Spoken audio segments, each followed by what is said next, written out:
ഒരു കാലത്ത് അർമേനിയയുടെ ശത്രുവായ അസർബൈജാൻ പറഞ്ഞുകൊണ്ടിരുന്നത് ഇന്ത്യൻ ആയുധങ്ങൾ നിലവാരമില്ലാത്തതാണെന്നും അവയെ കൊണ്ട് യാതൊരു പ്രയോജനവും ഇല്ല എന്നായിരുന്നു. ഇങ്ങനെ ഒരു വലിയ രാഷ്ട്രീയമായിരുന്നു അവർ നടത്തിയത്. അർമേനിയ എപ്പോഴെല്ലാമാണോ ഇന്ത്യയിൽ നിന്നും ആയുധങ്ങൾ വാങ്ങുന്നത് അപ്പോഴെല്ലാം ഇന്ത്യൻ ആയുധങ്ങൾ കാരണം തങ്ങൾക്ക് വലിയ ഭീഷണിയൊന്നും ഇല്ല എന്നും അസർബൈജാൻ പറഞ്ഞുകൊണ്ടിരുന്നു. തുർക്കിയും ഇസ്രായേലുമാണ് ഞങ്ങൾക്ക് ആയുധങ്ങൾ നൽകുന്ന രാജ്യങ്ങൾ. ഈ രാജ്യങ്ങളെ താരതമ്യം ചെയ്യുമ്പോൾ ഇന്ത്യൻ ആയുധങ്ങൾക്ക് യാതൊരു കഴിവുമില്ല എന്നൊക്കെ പറഞ്ഞുകൊണ്ടിരുന്നു. ഇങ്ങനെയായിരുന്നു അവരുടെ മീഡിയ ഔട്ട്ലെറ്റ്സിലും അവരുടെ കൺട്രോൾഡ് സ്റ്റേറ്റ് ഓൺ മീഡിയാസിലെല്ലാം അവർ ന്യൂസ് റിപ്പോർട്ട് ചെയ്തത്. പക്ഷെ ഇപ്പോൾ സംഭവിച്ചിരിക്കുന്നത് ഇതാദ്യമായി അവർ ഇന്ത്യൻ ആയുധങ്ങൾ തങ്ങൾക്കൊരു ഭീഷണിയാണ് എന്ന് പറയാൻ തുടങ്ങിയിരിക്കുന്നു. ഞങ്ങളുടെ രാജ്യത്തിന് ഒരു ഭീഷണിയായി ഞങ്ങളുടെ ശത്രുക്കൾക്ക് ഇന്ത്യ ആയുധങ്ങൾ നൽകുന്നത് ഒരിക്കലും അംഗീകരിക്കാൻ കഴിയുന്നില്ല എന്ന വാർത്തയും പ്രചരിപ്പിക്കാൻ തുടങ്ങി. അതിന് കാരണം ഇന്ത്യക്കും പാകിസ്ഥാനും ഇടയിലുണ്ടായ സംഘർഷമാണ്. കൂടാതെ ഈ സംഘർഷത്തിൽ വളരെ പ്രധാനപ്പെട്ട പങ്ക് വഹിച്ച ആകാശ് എയർ ഡിഫൻസ് സിസ്റ്റം. ഇതിനെക്കുറിച്ചാണ് ഈ ഒരു വീഡിയോയിലൂടെ വിശദമായി അറിയാൻ പോകുന്നത്.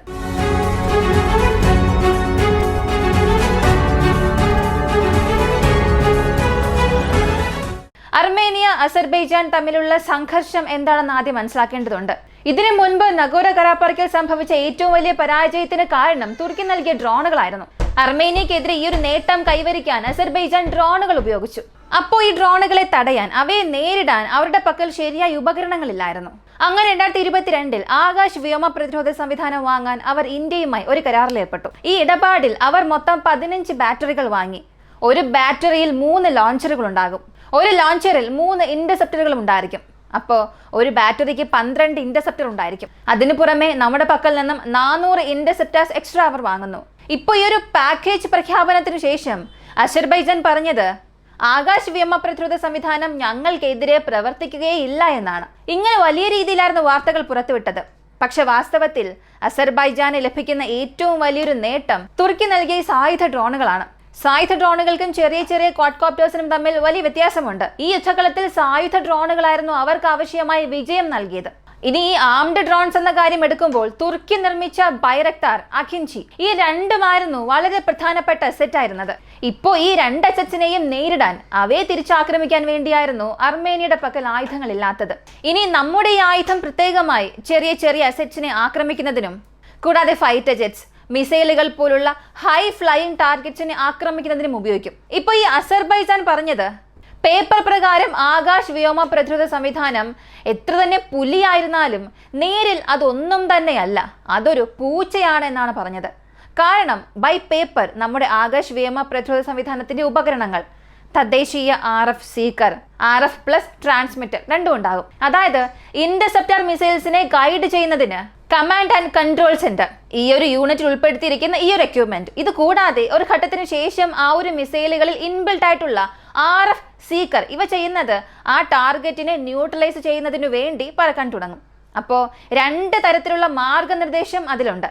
കമാൻഡ് ആൻഡ് കൺട്രോൾ സെന്ററിൽ നിന്ന് ലഭിക്കുന്ന മാർഗനിർദ്ദേശങ്ങൾ, ഇവ കൂടാതെ മിഡ് കോഴ്സിൽ ലഭിക്കുന്ന RF സീക്കറും ആ ഒരു മിസൈലിനെ ഗൈഡ് ചെയ്യും ഈ ടാർഗറ്റിനെ നോക്കി. അപ്പോൾ ഈ പേപ്പറിന്റെ കാര്യത്തിൽ ഇത് നല്ലൊരു സവിശേഷത ആയതുകൊണ്ട് അസർബൈജാൻ ഇതിനകം പറഞ്ഞത് ഇത് ഇന്ത്യൻ ആയുധമായതിനാൽ ഒരു കാരണവശാലും ഇത് പ്രവർത്തിക്കുകയില്ല എന്നാണ്. അസർബൈജാൻ വയ്ക്കുന്ന ഏറ്റവും പ്രധാനപ്പെട്ട ഒരു ആരോപണം ഇന്ത്യയുടെ ആയുധങ്ങൾ, മിസൈലുകൾ വെറും ഉയർന്ന തരത്തിലുള്ള കൺവെൻഷണൽ ടാർഗറ്റ്സിനെ മാത്രം ആക്രമിക്കാൻ വേണ്ടിയാണ് രൂപകൽപ്പന ചെയ്തിട്ടുള്ളത് എന്നാണ്. ഹൈ ആൾട്ടിറ്റ്യൂഡ് കൺവെൻഷണൽ എന്നൊക്കെ പറയുമ്പോൾ അറ്റാക്ക് ഹെലികോപ്റ്റർ വരാം, ഫൈറ്റർ ജെറ്റ്സ്, എവാക്സ് ഇങ്ങനെയുള്ള സിസ്റ്റംസ്. ഇപ്പൊ ഈ ആകാശ് വ്യോമ പ്രതിരോധ സംവിധാനത്തിന്റെ റേഞ്ച് 25 മുതൽ 30 കിലോമീറ്റർ ആണ്.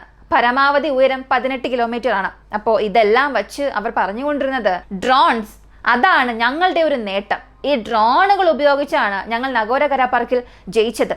പക്ഷേ ഈ ഡ്രോണുകളെ ആക്രമിക്കുന്ന ഏതൊരു എക്യുപ്മെന്റും നിങ്ങളുടെ പക്കൽ ഇല്ല, ആകാശിനെ കൊണ്ട് ഇതൊക്കെ ചെയ്യാനേ കഴിയില്ല എന്നൊക്കെയാണ് അവർ സംസാരിച്ചത്. പക്ഷേ ഇപ്പോ ഇന്ത്യ പാകിസ്ഥാൻ സംഘർഷത്തിൽ ഇതങ്ങനെ തലകീഴായി മാറി. കാരണം പാകിസ്ഥാൻ സഹിച്ച ബാലിസ്റ്റിക് ക്രൂയിസ് മിസൈൽസ്, അവരുടെ ഡ്രോൺസ്, അതും ആംഡ് ഡ്രോൺസ് എന്നൊക്കെ പറയുമ്പോൾ ബൈറക്താർ, TB2, അഖിൻചി ഈ 2 വലിയ ഡ്രോണുകൾ ഇവയെ എല്ലാം ആകാശ് വ്യോമ പ്രതിരോധ സംവിധാനം ന്യൂട്രലൈസ് ചെയ്തു. അപ്പോൾ പാകിസ്ഥാന് എതിരെ പ്രവർത്തിച്ച ആകാശ് വ്യോമ പ്രതിരോധ സംവിധാനം കൺവെൻഷണൽ വെപ്പൺസ്, അതായത് ഫൈറ്റർ ജെറ്റ്, ഹെലികോപ്റ്റേഴ്സ്, മിസൈൽസ് ഇവയെ നശിപ്പിക്കുന്നതിന് വേണ്ടി ഉപയോഗിക്കാം. പോരാത്തതിന് ചെറിയ ആംഡ് ഡ്രോൺസിനെയും ഇന്റർസെപ്റ്റ് ചെയ്യാൻ സാധിക്കും. ആംഡ് ഡ്രോൺസ് ലോ ആൾട്ടിറ്റ്യൂഡിലാണ് പറന്നു വരിക. അപ്പോൾ ഈ ലോ ആൾട്ടിറ്റ്യൂഡിൽ പറന്നു വന്നാൽ പോലും ഞങ്ങൾക്ക് ആകാശ് വ്യോമ പ്രതിരോധ സംവിധാനം ഉപയോഗിച്ച് അവയെ ആക്രമിക്കാൻ കഴിയുമെന്ന് നമ്മൾ കാണിച്ചു കൊടുത്തു. ഈ ഒരു സംവിധാനത്തിൽ മറ്റൊരു പ്രധാനപ്പെട്ട കാര്യം 64 വ്യത്യസ്തമായ ലക്ഷ്യങ്ങൾക്കെതിരെ ഒരേ സമയം 64 മിസൈലുകൾ വിക്ഷേപിക്കാൻ കഴിയും. അപ്പോൾ ഒരു ബാറ്ററിയിൽ 64 മിസൈലുകൾ ഉണ്ടെങ്കിൽ അവയെല്ലാം ഒരേ കമാൻഡ് ആൻഡ് കൺട്രോൾ സെന്റർ വഴി തന്നെ നമുക്ക് നിയന്ത്രിക്കാനും കഴിയും. ഈ കഴിവുകളെല്ലാം ഉപയോഗിച്ച് നഗോറോ കരാബാഖ് പോലുള്ള ഒരു സംഭവം വീണ്ടും സംഭവിച്ചാൽ നമ്മുടെ ആകാശ് വ്യോമ പ്രതിരോധ സംവിധാനം തീർച്ചയായും അർമേനിയയെ സംരക്ഷിക്കുക തന്നെ ചെയ്യും. ഇവരെ താരതമ്യം ചെയ്യുമ്പോൾ പാകിസ്ഥാൻ ഒരു അല്പം കൂടെ പണമുണ്ട്. അങ്ങനെ ഒരു രാജ്യം 100 കണക്കിന് ഡ്രോണുകൾ അയച്ചപ്പോൾ അവയെ പോലും നമുക്ക് നശിപ്പിക്കാൻ കഴിയുമ്പോൾ അർമേനിയ അസർബൈജാൻ സംഘർഷത്തിൽ 15 ബാറ്ററികൾ എന്നത് വളരെ എളുപ്പമുള്ളൊരു കാര്യമാണ്. തീർച്ചയായും ഈ 15 ബാറ്ററികൾക്ക് അർമേനിയയെ പ്രതിരോധിക്കാൻ സാധിക്കും. ഇക്കാര്യം അറിഞ്ഞതിന് ശേഷം അസർബൈജാൻ പറയാൻ തുടങ്ങിയത് ഇന്ത്യ നൽകുന്ന ആയുധങ്ങൾ ഞങ്ങൾക്ക് എതിരെയാണ്, ഇന്റർനാഷണൽ കമ്മ്യൂണിറ്റി ഞങ്ങൾക്ക് ഇതിനെതിരെയുള്ള സ്വരങ്ങൾ ഉയർത്തുമെന്നൊക്കെ. ഇന്ത്യ നമ്മുടെ ശത്രുക്കൾക്ക് ആയുധങ്ങൾ നൽകാൻ പാടില്ല എന്ന് ധാരാളം പ്രചരണം നടത്താൻ തുടങ്ങി. ഇവരുടെ ഈ പ്രചരണത്തിൽ 2 ഇന്ത്യൻ സുഹൃത്തുക്കളും പങ്കുചേരുന്നുണ്ട്. ഒന്നാമത്തേത് ഇസ്രായേൽ. കാരണം ഇസ്രായേൽ അസർബൈജാൻ ആയുധങ്ങൾ നൽകുന്നുണ്ട്. കാരണം അസർബൈജാൻ ഇറാന്റെ ശത്രുവാണ്. ഇസ്രായേലിന്റെ നയതന്ത്രത്തെ സംബന്ധിച്ചിടത്തോളം അത് വളരെ ലളിതമാണ്. എൻ്റെ ശത്രുവിൻ്റെ ശത്രു എൻ്റെ സുഹൃത്താണ്. അപ്പോൾ തീർച്ചയായും ധാരാളം സഹായം ചെയ്യുക തന്നെ ചെയ്യും. അപ്പോൾ ഇസ്രായേൽ ഒരു വശത്ത് അസർബൈജാനെ പിന്തുണയ്ക്കും. ഇനി റഷ്യ നമ്മുടെ ആയുധങ്ങൾക്കെതിരെയുള്ള പ്രഖ്യാപനങ്ങളും സ്ഥാപിക്കും. കാരണം ആ ഒരു പ്രത്യേക വിപണി ഇപ്പോഴും റഷ്യൻ ആയുധങ്ങളാണ് ഉപയോഗിച്ചുകൊണ്ടിരിക്കുന്നത്. പെട്ടെന്ന് ഇന്ത്യ പോലുള്ള ഒരു രാജ്യം അവിടേക്ക് കടന്നു വരുമ്പോൾ റഷ്യൻ ആയുധ കയറ്റുമതി അത് ബാധിക്കുക തന്നെ ചെയ്യും. അപ്പോൾ റഷ്യക്കാരും നമുക്കെതിരെ വാർത്താലേഖനങ്ങൾ പ്രസിദ്ധീകരിക്കാം, അതേസമയം ഇസ്രായേലും പ്രസിദ്ധീകരിക്കും. ഇതാണ് അർമേനിയ അസർബൈജാൻ സംഘർഷത്തിൽ സംഭവിക്കുന്നത്. ഇതിനെല്ലാം അപ്പുറം ആ രാജ്യത്തിന്റെ സർക്കാർ ഉടമസ്ഥതയിലുള്ള മാധ്യമങ്ങൾ ഇന്ത്യൻ പ്രതിരോധ സംവിധാനത്തെ ഭയപ്പെടുന്നു എന്നുണ്ടെങ്കിൽ അപ്പോൾ അതൊരു വലിയ സംഭവം തന്നെയാണ്. ഈ ഒരു വിഷയത്തെക്കുറിച്ചുള്ള നിങ്ങളുടെ അഭിപ്രായം കമന്റിൽ പറയുക. കൂടുതൽ അപ്ഡേറ്റ്സിനായി വോയിസ് ഓഫ് വിക്കി എന്ന നമ്മുടെ ചാനൽ സബ്സ്ക്രൈബ് ചെയ്യുക. മറ്റൊരു വീഡിയോയുമായി വീണ്ടും കാണാം.